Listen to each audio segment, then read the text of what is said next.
Welcome to Let's Hear It. Let's Hear It is a podcast for and about the field of foundation and nonprofit communications, produced by its two co-hosts, Eric Brown and Kirk Brown. No relation. Well said, Eric. And I'm Kirk.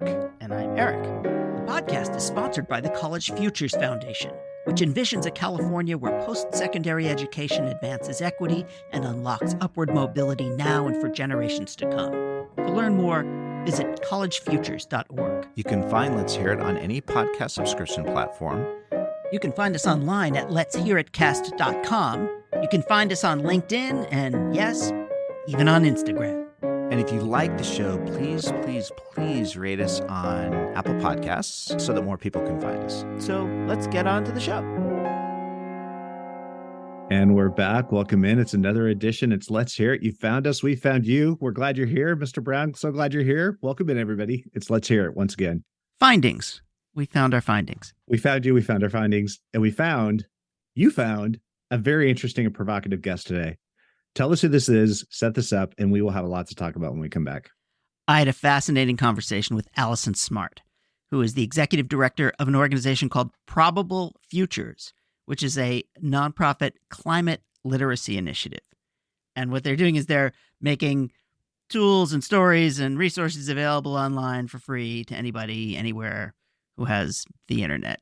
And I have to tell you, I've been working on climate stuff for a long time, 20 some odd years.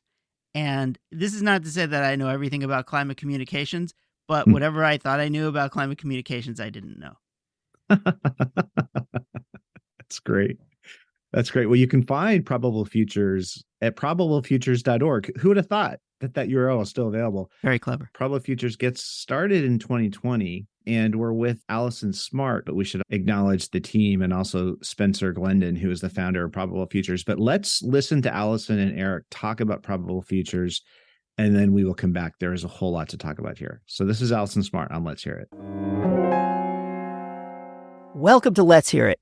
My guest today is Alison Smart, the executive director of Probable Futures, a nonprofit literacy initiative that makes practical tools, stories, and resources available online to everyone, everywhere. Alison, thank you so much for coming on to Let's Hear It. Thanks for having me, Eric. I mean, let's just dive right in. I think anybody who has worked in climate communications feels a little bit frustrated. I think they feel frustrated that people don't understand the challenges of climate. They are not willing to make the decisions to address these issues. And I think they also are frustrated that the message in many ways feels like it's not getting through. Would you agree with that? I think I would. It depends. So first, I would say that awareness of climate change has certainly grown in the past several decades. So there is no question about that. And there's no question that the conversation has changed significantly, too, from is it real? Is it not real? Is it natural variability? Is it human caused? You know, we seem to have moved beyond that and are now dealing with much more difficult topics, which includes how do we change our lives and our behavior and our systems to be able to operate within the limits that the earth and the climate gives us. I mean, that is a very sticky, difficult problem. And I will say I have empathy for the people that don't want to hear it and don't want to believe it. It is a real challenging thing. So I think that the message has gotten through to different extents over time and has changed over time. And now we're at a different stage in climate communications. Yeah, there's a very interesting and fun paper in the Stanford Social Innovation Review recently called Stop Raising Awareness Already. Because this notion is that you can raise all the awareness you like, but getting people to act as a result of that awareness is another thing entirely. I mean, I definitely know about what bacon does to my arteries, but I love it. And I figure, I don't know, I'll take a pill or science will solve my problem. Or, you know what? I just like bacon. And I think many of our behaviors as a society, we're in that same boat. And it's possible that our awareness is excellent about climate change. And then at the same time, we have this kind of dissonance that there's either nothing I can do about it, or someone is going to come along and solve the problem for me, or I don't know, it's just too unpleasant to think about. What are you doing to try and move some of that? So one of the things that we're doing is reframing how people understand what climate change is and why it is an issue at this moment in time. The context for climate change, in other words, and the context for climate change is really civilization. That is what's at stake here, is civilization. So humans have been on the earth for 200,000 years. Our first ancestors emerged in Africa around 200,000 years ago. And then for the next 190,000 years, we were a nomadic hunting and gathering species. For the vast majority of our time on this planet, we have not had civilization. Around 12,000 years ago, something really amazing happened, which was the climate stabilized. So over those 190,000 years, the climate was changing constantly. If you look at a graph of the history of the global average temperature, which we show a lot on our website and in our educational sessions at Probable Futures, you would see the global average temperature and by extension, the climate changing constantly. And then 12,000 years ago, the climate stabilized and it stayed within a very narrow range of global average temperatures. It barely even fluctuated a degree over the course of 12,000 years. And that climate stability gave us the ability to settle in one place, for example, and know that this community could stay in this place for as long as we wanted to, because the seasonal patterns would be the same year after year. And we could know what plants we could grow in this place. We did not have agriculture. We did not practice agriculture as a species until the climate stabilized. And it was because of that stable climate that we were able to build a more and more sophisticated society and civilization. So over time, we built cities, we had long-term communities, and those communities had long-term cultures. And eventually those cultures formalized into governments, and then governments built infrastructure until eventually we have this like very sophisticated, very complex civilization that we have today. And a stable climate underpins all of it. All of it assumes that climate stability will continue. So the issue is now the climate is changing. So climate change has been largely understood as something we need to worry about because there will be warmer temperatures, and that is true. But what's really the issue is that it's about instability. So it's about the fact that we have never maintained civilization in a changing climate before. That is unprecedented. It is a paradigm shift, and we're going to need new skills, tools, and education to live in that new paradigm. And that's what we're working on doing at Probable Futures. We spoke before our conversation right now, and something went off in my lizard brain. This is really about planning. This is about being able to plan for the future. And whereas, as you just said, you could build a civilization based on one set of climate, and now all of a sudden we're seeing cities are built into low-lying areas, and you're going to deal with flooding, or there are folks on coasts that will just be blown away by hurricanes and things like that. So the whole nature of planning feels like it's going to shift dramatically in the next whenever, by Monday, or else, we're just dealing with the effect of that. How do you help people plan for this big change? What are the kinds of either recommendations that you make or policy solutions that you might come up with? How do you change when we've been stuck in one place for 19,000 years? Well, before we get to the recommendations and the solutions, we need to understand the nature of how it's changing, and we need to use the information that we have at hand to inform that planning as much as possible. And there are two things that go into that. One is climate literacy, kind of a literacy about how the Earth systems work and how they are changing as the atmosphere is warming. And the second thing is that we have climate science. We have decades of research and data and information that, when presented in a resonant way, can be a really practical tool to help us plan. We really are very lucky that we are dealing with this enormous issue. We have this gift of climate science to help us navigate through it. So we have global climate models that can tell us at a pretty detailed level, at a pretty granular scale, how the climate in this particular place is likely to change. What are the ways that it's going to change? How many more days above 90 or 100 degrees will we have at current or future warming scenarios than we had in the past? How much rain is the big storm likely to bring in this place? So we have these tools that are available to us. But when we started Probable Futures, in particular climate model data, which had been being built up by the scientific community over the past 40 years, and it's technically public information, but it only really even a small slice of the climate science community knew how to access those climate models and use that data. So what we did was we stepped in, we worked with scientists to tap into those climate models, create interactive maps and tools, and translate it in a way that the everyday person could actually understand the information that it's giving us. So those are the two things that we're focused on.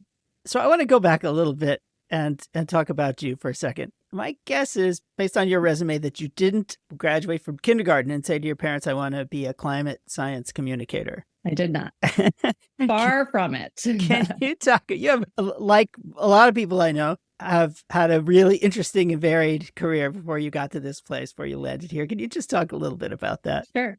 I mean, in some ways it's varied. And I think in a really important way, I've been doing really similar work my whole career. And my career has really been about helping experts translate their work in a way that makes it resonant and understandable and meaningful to general audiences, to non-experts. And the way that I got into that work was through the arts. So I grew up being very interested in music and performance and theater, and ended up going to college for those things. And after college, I started working in the museum field. And I was working in philanthropy, so in fundraising, communications. And really what that's all about is helping people tell stories with their work for general audiences, for funders, for example. And then after about a decade of working in museums, I was recruited to what's now the Woodwell Climate Research Center. At the time, it was the Woods Hole Research Center. And I was recruited there not because I had a background in science, but because I had this background in kind of translation, storytelling, interpretation of academic material for general audiences. And the climate scientists at Woodwell at the time really wanted help from people outside of their discipline so that they could understand how to tell better stories with it, understand what would be meaningful for audiences outside of the climate science community. So they really had the vision to bring together people from different disciplines to better communicate climate science. So it was there at Woodwell that I got my own education on climate change and climate science. And it was also there that I realized that climate science is actually very intuitive, especially the most critical aspects of climate science. The most important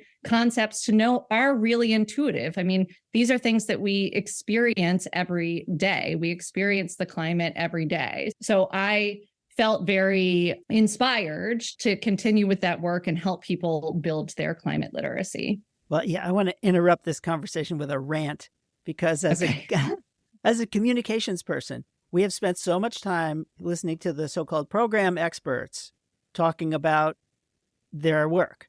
And they invariably say, oh, you don't understand. It's complicated. And my response is always, if you make it too complicated, then no one's going to understand. And that our job has been to be able to communicate complicated concepts, maybe, or potentially complicated concepts, and help people to understand why it matters, what they can do about it, what the future could look like. So I'm not surprised, for example, that you came from museums, which is one of those few places in our culture, I think, where the so-called regular people come in to learn about science or art or any number of other things in a kind of a popular way, and that the idea is in many instances to popularize it so that more people can engage with it. So congratulations to Probable Futures for kind of seeing that, and obviously had something to do with it. How are you seeing much of a shift? The great Woodwell people who saw that they needed to do a better job of communications is a great example of leadership, but there's other places where we need to move this along. But where are you seeing that kind of shift starting to happen?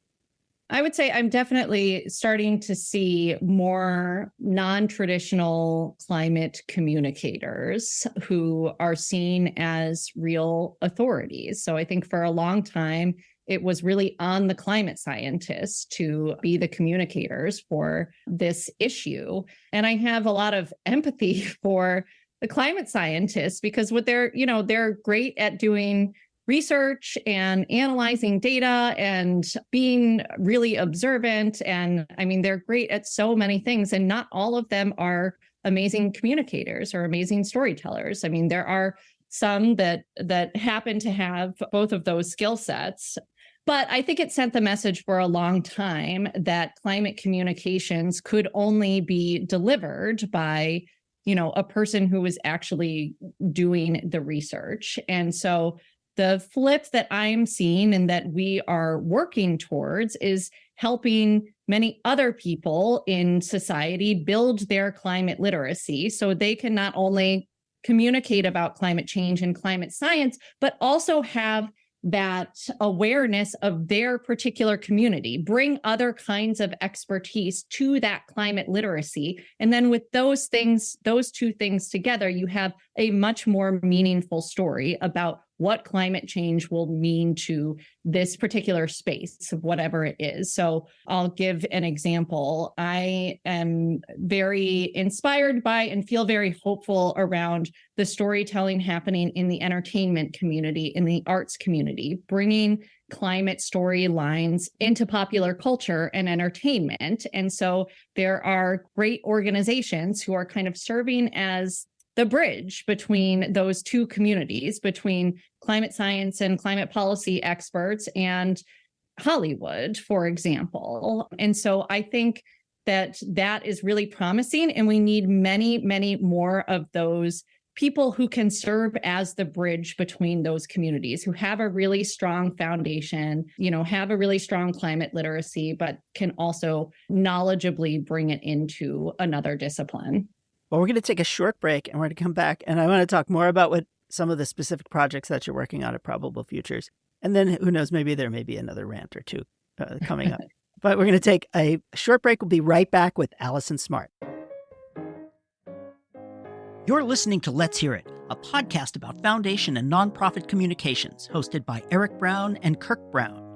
Let's Hear It is sponsored by the Stupski Foundation, a foundation returning all its resources to the communities it calls home in Hawaii and the San Francisco Bay Area by 2029 to support just and resilient food, health, and higher education systems for all. Because change can't wait. Learn more at stupski.org. We are also sponsored by the Conrad Prebys Foundation. Check out their amazingly good podcast, and we're not just saying that, Stop and Talk, hosted by Prebys Foundation CEO Grant Oliphant. You can find them at stopandtalkpodcast.com. And now, back to the show. Welcome back to Let's Hear It. My guest today is Alison Smart, the Executive Director of Probable Futures. And we're talking about climate literacy, and we're talking about how we can actually, communicate about climate in a way that begins to make a difference, that continues to help people prepare for the future. I mean, the future will be different. What are some of the ways, Alison, that Probable Futures is starting to help change how people are preparing for the future?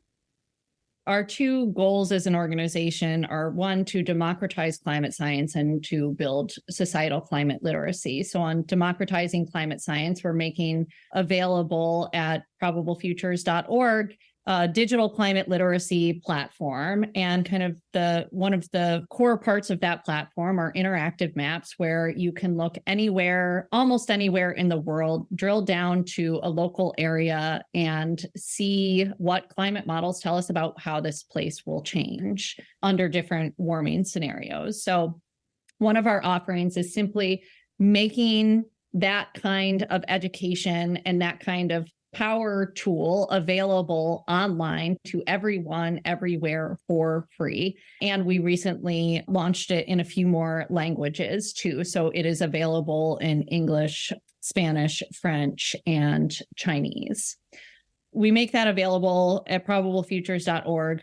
The other thing that we do is partner with organizations and entities that can then bring these tools and resources into their community in a way that makes sense for their community.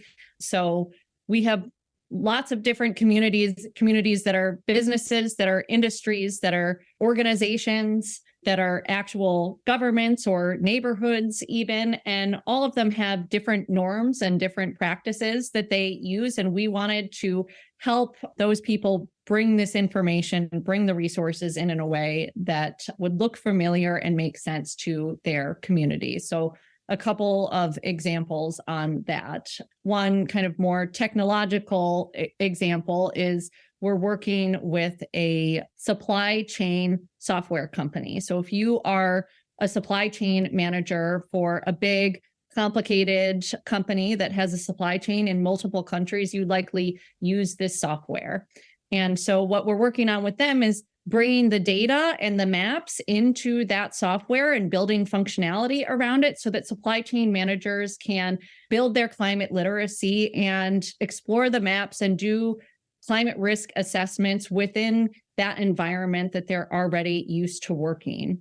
Another example of this that's very different is making the resources available to teachers in a way that are recognizable and that are useful to them. So there's an organization called Subject to Climate, great nonprofit organization that aggregates climate education resources and then creates lesson plans out of them and then maps them to standards. So if you are an 8th grade social studies teacher and you want to integrate some climate themes, and you can go on this website and search through it and actually find out of the box lesson plans that you can then use to teach your class about climate change or incorporate climate themes into it.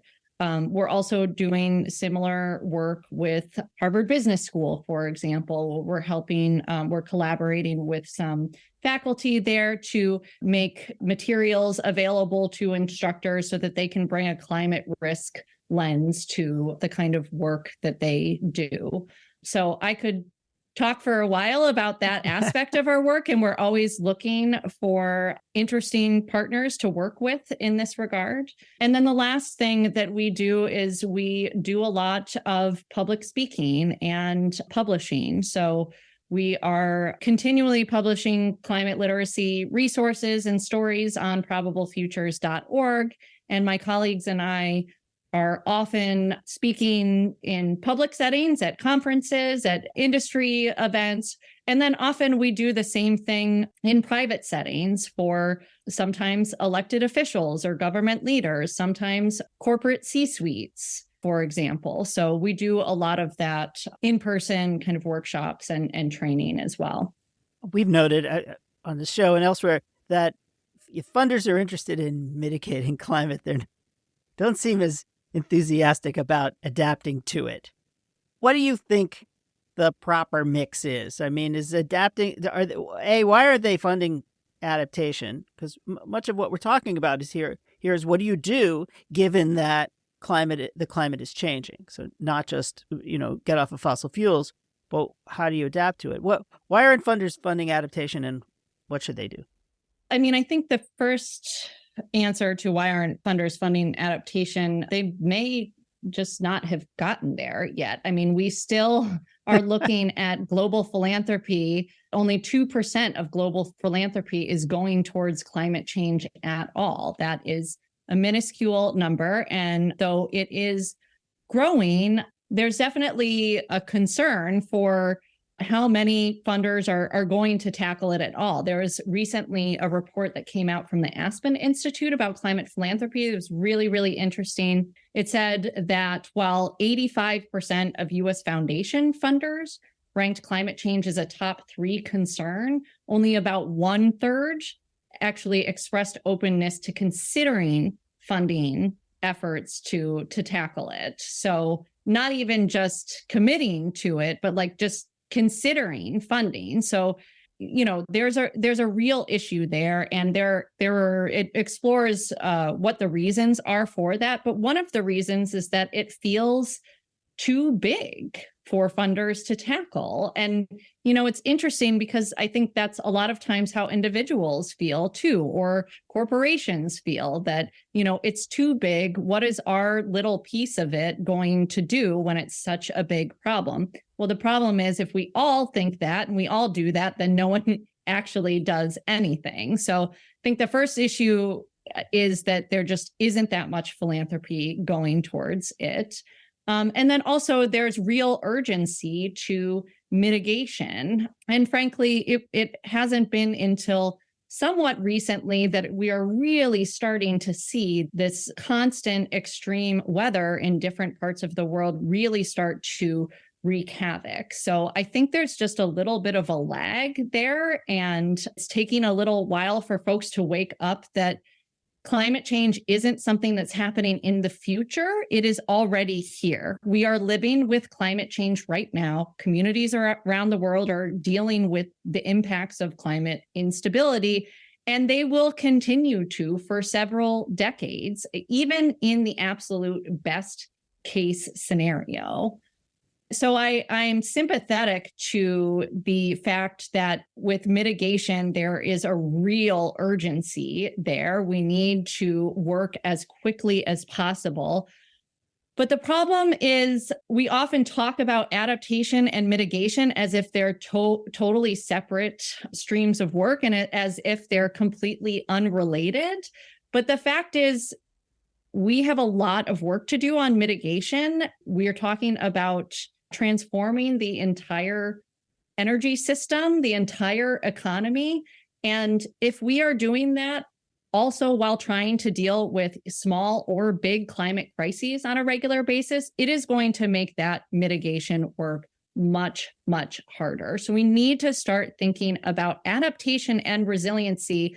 Not just, I mean, it's needed for its own sake, but it is also needed to achieve the mitigation, the really ambitious mitigation goals that we have set out to do. So I think part of the issue too is just like a lack of seeing the connection between those two things. That was really smart. I've never heard it laid out in exactly that way. And I think it makes a lot of sense. And yes, as you say, our foundations have high awareness and have a challenge in acting on that awareness. So for folks who are thinking that awareness is enough, then it's not.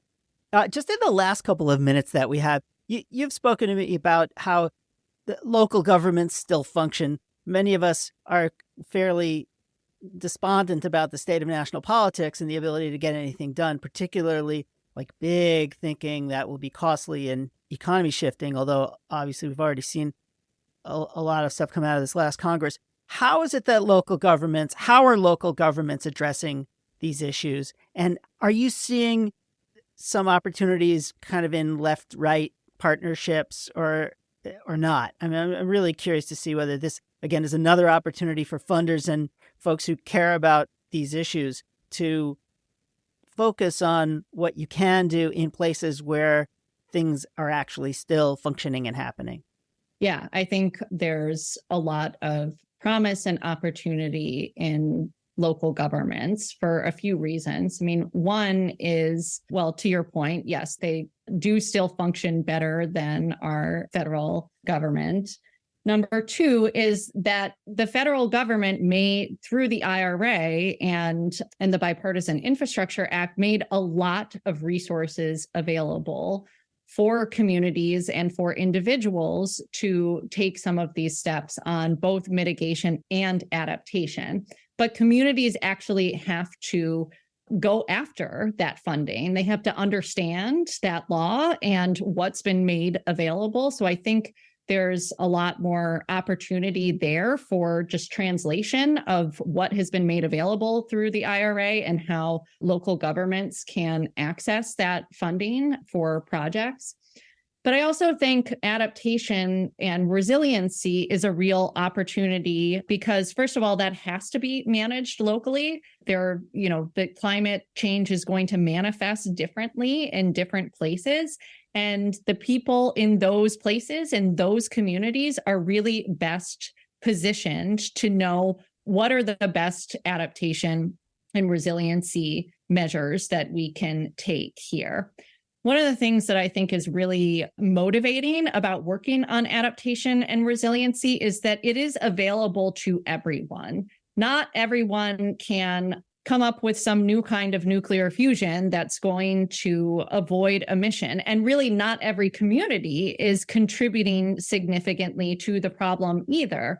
But every community is going to be dealing with the impact. So it is a form of climate action that is absolutely available to everyone. And it's one of the reasons that I find it to be a promising area of climate action and a promising area of work. Well, on that very hopeful note, we have to look for our hope where we can find it. I just want to thank you so much, Alison, for your work, for talking with us. And it's so interesting. And I'm learning so much about how to communicate about this. And I love it when the time is over and I go, wow, I just learned a ton.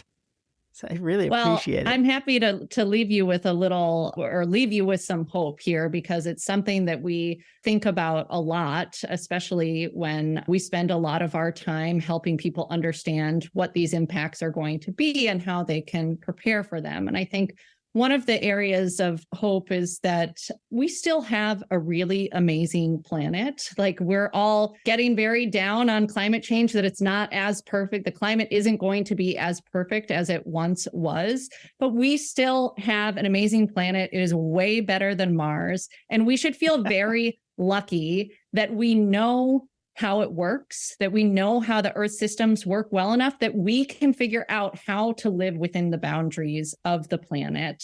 And one of the framings that we have found to be very honest and very effective when we think about this idea of what hope is there, is that we can still live well in a changing climate. That doesn't mean that we don't do anything about it. But, if we mitigate the worst possible scenarios, we can still find ways to live well and to thrive in a changing climate, but we have to actually think ahead and plan for it.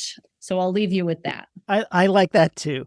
Yeah. And Earth, welcome to Earth. It's way better than Mars. I think that's a good calling card as well. Well, thank you again. Sure. Alison Smart, Executive Director of Probable Futures. Thank you so much for your work and for your time and for talking to us. Thank you, Eric. Really appreciate talking to you, and I appreciate the work you do. And we're back. So, Alison, thank you. Very gracious of you to take this invitation from this person, Eric Brown, and this podcast, Let's Hear, to talk about your group.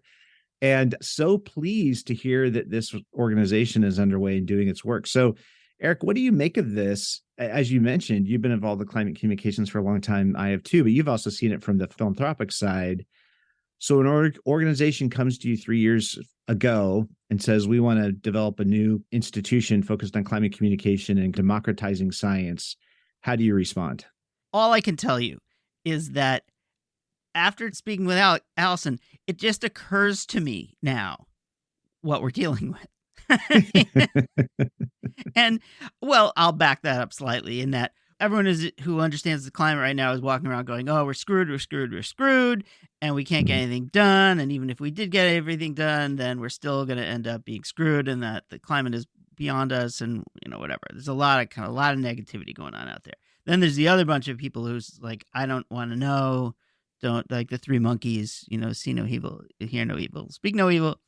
And what Alison is reminding us is kind of where we are, first of all, which is that for, I think it's 12,000 years. And then, of course, I made it into 19,000 years in the conversation. But for somewhere between 10 and 20,000 years, we have been able to live with a stable climate where the temperature didn't change by more than 1 degree. And therefore, we were able to do a lot of stuff. And now, lo and behold, that's changing, which is astonishing in its own right. But the other thing that we need to know is that there are things that you can do to adapt to that. And that, needless to say, we have to keep it from getting any worse, but we're not screwed. There are things that we can be doing, and there are ways that we can understand how to use this information to make decisions, to price things appropriately, and to then, if we can manage that part, then we can set our sights to coming up with how do we stabilize this climate and how do we assure that we're not going to dislocate a lot of people over time. So I just got a better sense of where we are and where we might go in my 30-minute conversation with Alison Smart. Well, that was a great introductory arc. It's like, what are the stakes of civilization? And how's it been for civilization? Well, for 12,000 years, we've had a pretty stable scenario we've been working with, and now we're destabilizing it in a pretty profound way. Yeah, it's interesting. Every time we destabilize something, things get harder, things get more difficult. And interestingly, complexity gets smaller too. So, you start seeing the consequence of this instability in terms of what happens to built environments, et cetera, as all these horrible weather effects and stuff related to climate start becoming more severe, more catastrophic. But Alison brings us into her trajectory into the work. And I love that you went here, Eric, kind of the unlikely way that Alison got started. And I really appreciated how Alison drew from this range of experiences to say, yeah, I've spent a lot of time in my career helping experts translate work so that people who are non-experts can understand that work, and came from arts, and then worked with fundraising. And of course, there's just the initiative and impetus to get going that is involved with all those pieces. So I also felt like that was part of the story for Probable Futures here, this desire and this willingness. And think about this, get started in 2020. I'm trying to remember what was happening in 2020. I feel like I had some travel plans that got changed. I can't remember exactly. But so, I started ordering in. Yeah, that's right. Right. Seems like I saw my daughter a lot more. I think she was home from school a lot. I can't remember why, but so you actually get this started at also this incredible period of time. And I think that story of resiliency, just personal resiliency, is actually in the DNA of this organization. And then that flows through to actually the mission of the organization, which is to try to tell this story in a way to help people become an adept and be more resilient in the face of this change. Well, I also got my start in show business. I also got started in the theater. I don't know what I got started in, but the idea that we need to draw from people from a variety of disciplines to be able to tell the story is really important. And I went on a minor rant that you may or may not have heard, Kirk, when you listened, but which was that usually it's the program people, the so-called experts, who corner the market on the communications. And we schmoes in communications are told that it's too complicated. And that's that. It's not how you communicate. It's not how you make change. And that's why you need folks from a variety of disciplines to tell these stories. And for our communications brethren and sistren out there who are listening to this, we feel your pain. And for those program folks who are out there listening to this, stop telling people that it's complicated. Stop telling people that you're dumbing down our message, because we have to communicate to a wide variety of people in order to make change and in order to try and turn the ship. And so there I kind of really, really can connect to what her job is. And I don't know, it's interesting and exciting, and it's going to be tricky.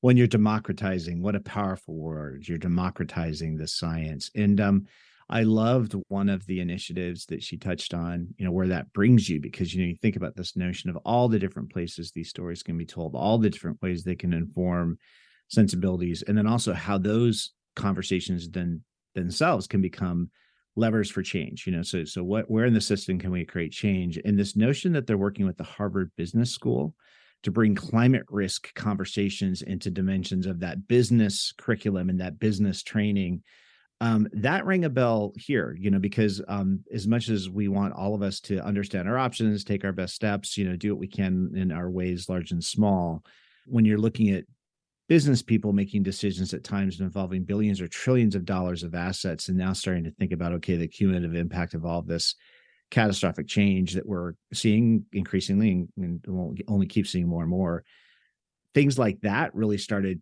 making me think, wow, this probable futures approach could actually scale in some really interesting ways. I mean, the business community is understanding this for sure. You can barely get insurance in much of the state of California due to climate effects. And we're beginning to see this. Now, the trick is, how do we predict it? How do we manage it? And how do we adapt to that as well? Because if we stop insuring everything, then business and just kind of life gets extremely difficult, really complicated. Right. You can't buy a house. You can't do all sorts of things. So that idea that using that information more intelligently, helping people to understand how these pieces fit together and the business implications are huge, huge. And anything that helps us make sense of where we are and where we're going and what we need to do is going to be incredibly important, especially now. Well, and starts with that ability to tell the story. To your point earlier, starts with the ability to really animate people around the story. And I think it's interesting. Spencer, who's the founder of Probable Futures, comes from that background, seemingly, of being involved in big investment enterprises, and so probably understands that scale perspective. So you touched on something briefly, though, that I know has been a challenge and a concern for many, which is as significant as the climate crisis is and its global implications and everything involving civilization is at stake. We have an issue that there's just simply not enough philanthropy involved with this topic. And I love that reflection. Only 2% of global philanthropy is targeting this topic. 85% of foundations will say it's a top concern, but only a third are considering funding it. And we get to that piece, which is it just feels like it's too big of a deal. It's too heavy of a lift. And I actually thought there were some interesting ways that Probable Futures could actually help start unpacking that, even for the philanthropic universe. But you've been involved in the background with some pretty major startups, including one of the largest philanthropic vehicles I think ever envisioned in the world to address climate change.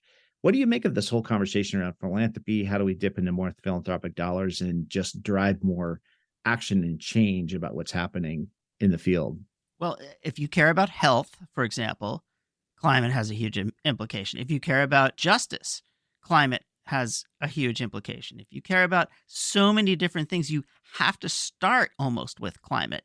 We had this conversation with Larry Kramer very recently, in which he's funding a lot of democracy work. At the Hewlett Foundation, he stood up a large democracy funding operation because democracy is the underpinning for many of the policies that are driving all of the other things that the Hewlett Foundation cares about. And I would just submit that hand in hand with democracy, a getting things done initiative, you have to have a climate approach because all of these things hinge on it. So I think the only thing that you can do is to understand what a portfolio approach to your grant making needs to be. And we're not saying that you take all of your money and put it into climate, but you have to understand the implications of climate on all the other things that you care about and support it appropriately and in partnership with a lot of other folks who are doing similar types of work. So yes, I think that for one, you can't just hope that it goes away. It won't. Two, you have to do what you can do. And I thought that Alison's approach to local or regional governments and decision-making was an interesting one as well. In this instance, if things are blocked in Washington, and are they ever, where are they not blocked? And what can you do about that?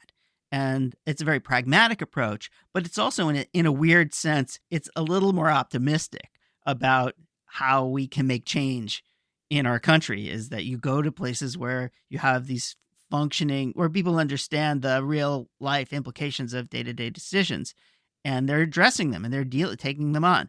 So if I'm a funder, those are the things that I'm thinking about. Where are things actually functioning and how can I support there? And what are the underpinnings for all the other things that I care about and how do I support there? And I think there's a nugget here in terms of how Probable Futures is setting up storytelling around specific scenarios and then trying to help specific communities internalize what those scenarios could mean for them, that could even bridge to this topic around philanthropy. Because I think in so many ways, this conversation, we're using words that are too big. So first of all, philanthropy is too big of a word. What does that mean? How do we give money? Where do we give it? What are the mechanisms of change? Why do people give it? Same thing, climate's too big of a word in many respects, because it has so many ramifications. What are we talking about? Are we talking about the weather impacts? Are we talking about public health crisis affecting, low income communities, elderly communities. There's so much wrapped into that. And, when I think about this conversation about philanthropy and wanting to mobilize more dollars, I almost wish we could do some coaching for our folks that are trying to wrestle with that, to say, I think we should say, stop saying that only 2% of global philanthropy is doing this or that. Let's start saying there's 1,000 ways that anybody who cares about their community could invest in locally relevant and actionable things. And the price tag for those investments can range from $5,000 to $5 billion, but there's everything in there. And I think it's that notion around creating real actionable opportunities for people to do something that speaks to them, meets them where they're at, that something like a Probable Futures could actually help be a bridge on there. And another place where Probable Futures is bridging, it was very interesting, this conversation around mitigation. What are we going to do to solve the problem, produce less carbon, versus adaptation and resiliency? Now that the sea levels are rising, what do we do about that? Now that there's greater wildfire risk, what do we do about that? Now that there's going to be more drought, what do we do about that? So what do you think about this balance between mitigation and adaptation? Because I really appreciated how Alison said, it's really a both and. And in fact, you have to start doing the adaptation work well and soon, so that you continue having resources available to do that paramount mitigation work, which we know is really going to solve this challenge writ large. But that's a tough balancing act. And I know that sometimes those mitigation adaptation worlds feel like, it's the circular firing squad once again, because, they can feel like they're working at cross purposes from each other, those communities. Well, I agree with her perspective. It makes total sense. If you're so busy literally putting out fires, you will not have time to prevent them in the future. And that's kind of the size of it. We have to deal with the effects as we are trying to reduce the possibility of worse effects. It just makes sense. The other thing is, I do think that if we can, and I don't think anyone is under the impression that by dealing with adaptation, that we're solving the problem, that it's okay then to continue to burn fossil fuels, and that, we can let things go wherever they go because we're going to adapt. You'd have to be crazy to think that that's a reasonable scenario. At the same time, I think that if you deal with some of the more challenging aspects in the course of doing adaptation work, it might kind of relieve some of the existential doom that is occurring with climate. So if we're able to address some of these issues, then it might give us a little bit of confidence to go forth and think that we're not all screwed. So that's how I think about that kind of stuff. Well, in fact, Alison, leaves us with the note of hope, says that, hey, it's not perfect, but it's way better here than Mars. And we can live within the boundaries of our planet, even as it changes. So I want to ask you a couple of tough questions in this whole regard. So first, how often have you ever spent time trying to intentionally write and communicate at a 6th grade level? How often has that been something that you've had to do professionally? I try to actually do it a lot. I have 6th grade, maybe 7th. It's tough. But I'm a simpleton, as anyone who has met me knows. I am a very simple dude. Right. Well, we've been doing a bunch of writing recently. It's explicitly in that style, and actually using tools to assess ourselves and see, okay, what are we writing at? Because one of our projects really requires it. And one of the things that came just leapt out at me as we were going through this exercise, I was like, so sometimes if you use words together, if you use the word climate communication together, you're no longer writing at a 6th grade level. Like you don't even get to use those words. And like so many of the words that we need to use to express what we're talking about take us out of that realm. And then we have this other dimension, which is average household incomes in the United States right now, I think are running at like $45,000 a year. And so there's this piece around what we do. We're trying to communicate at a 6th grade level. We're trying to communicate into an environment where household incomes are like below $50,000 a year, and trying to engender and catalyze and motivate all of this support and engagement around this change that we know needs to happen. And somehow I'm stepping back because we're now coming into another political cycle. And I'm seeing these two major exercises going on. One is the one we know so well, which is we want to make things better in all these different ways, and improving, the landscape around climate change is certainly a big part of that. And at the same time, we see another playbook unfolding, which seems to have at its root something about let's end democracy in the United States. and there's a push pull between these things going on, right? There's this whole piece going on around how do we make things better, and then there's this piece where many of us will look at and say there's no way you can look at that any other way and say this is going to make things very much worse. And we've talked. Conspiracy Kirk has come on this podcast before and said I think these things are linked. I think that the project to end democracy in the United States has everything to do with this whole thing that's going on around the global oil economy. But how do you think we're doing? Because even in this conversation on climate communications, I feel like we're starting from a place that's almost too far removed from our audiences. Like when we start saying climate communications, we're no longer at that sixth grade level.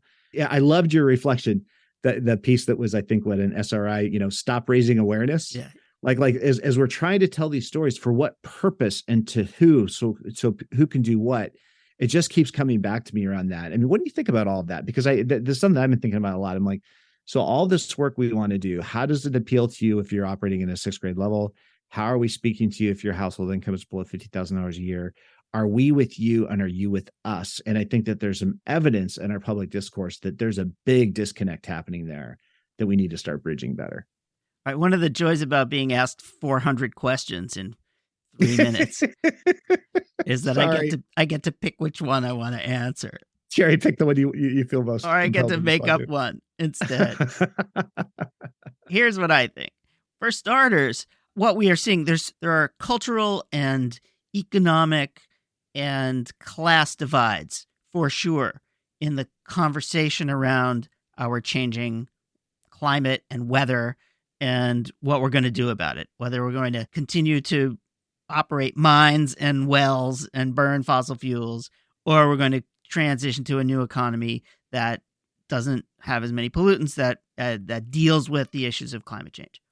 And I think it's not hard to understand why people might be skeptical of this latter approach. People feel like they're being talked down to.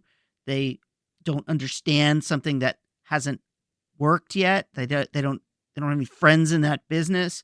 They don't have 100 years of family culture or community culture, 50 years of community culture around a certain way of living and being. And when these folks from New York or LA or wherever come on in and tell them, we're going to make things better for you, they're skeptical.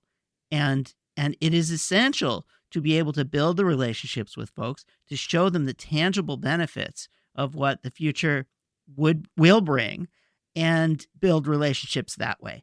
And you're right. Stop using such fancy words and stop telling people that it's too complicated and stop telling them that what we have is better for you and you don't know what's good for yourself. It's elitist, it's distancing, it's complicated. John Powell, who came on recently, would tell us it's a bad idea. Travian Shorters, who we have spoken with about narrative, would tell us it's a bad idea. So we have to start understanding how to build these bridges across differences, how to help connect on a visceral and emotional level with people about their future, not about what they need to do so that some other thing can happen, but what about their lives and their futures? And I think that's the crux of what these important communications are going to have to start to look like, or else you will continue to lose elections. And you will certainly see the effects of this politically. And it's not good. Well, and you can see the value of a tool like what Probable Futures is putting together here, in the sense that their tools allow you to put yourself at the center of that story. Right. What is this global thing going to mean for me and my community? My last comment here, that I almost think in some respects we're in the era of post-climate communications. And that's something that all of our climate communicators should think about. And I think actually you could almost argue that the Inflation Reduction Act could be the marker for that, because I remember when we first got started on all of this stuff, Al Gore had just come back from Rio. There was one scientist out there saying this was a big problem. And the whole field of climate communications was really built around this notion of getting people to know this was a problem so they would do something. Right. But when you start looking at what we have to do, what has to happen, I think the Inflation Reduction Act is such a great illustration. What really took place there? A global pandemic explodes. We change global economies as a result. That ignites a wildfire of inflation globally. So what happens? We pass the Inflation Reduction Act in the United States because that's what gets it's bipartisan, right? And what's at the heart of it? Spending more money. In a period of inflation, we're going to spend more money. Why? To address these climate things. And we all know that that's right. We all know that's needed. But we start seeing what's happening there, that the solution to climate change starts being what happens when we can sort of add it in as it runs shotgun, it runs in the sidecar to these other issues that are going to really capture salience for people. So I wonder in some respects if that's almost a post-climate communications world, because if you came into the Inflation Reduction Act and you said, hey, this is the world's biggest signature piece of climate policy that's ever been done, the bipartisan alignment behind that would have evaporated in a heartbeat. And so there's just so much here in terms of how we're talking about this stuff. I start wondering if maybe we should just take the words climate communication and say, thank you. You did your job for about 20 years, but now we're talking about some other stuff, which is the kind of storytelling that becomes possible when you have tools like what Probable Futures is pulling together. Yeah, well, that's for sure. I mean, without getting into the economics of this too much, I don't see it as spending money nearly as much as investing in the future. I'm going to put solar panels on my roof, and now I know what my electricity is going to cost for the next forever, which is zero or near zero, as long as I can sell my power back to the state, whatever. That could happen, that could change. But the idea is that we are producing a net zero of energy in our house, and that'll be that way forever. And that is an investment, and it pays off over time. But anyway, this idea, yes, I think you're quite right. We have to continue to figure out how to talk about our work in ways that connect with people in an authentic way. So you have to tell the truth, and it has to ring true. And those are two different things. And I think that's what the crux of good communications of any kind need to be. And I'm delighted that Alison is doing this work, because she's giving us tools to see what we are experiencing in new ways. And that's really important.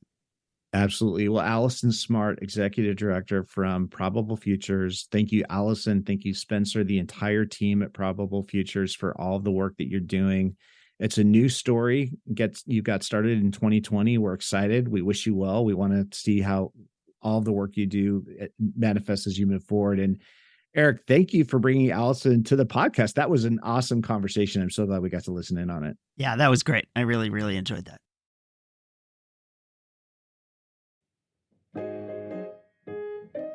Okay, everybody, that's it for this episode.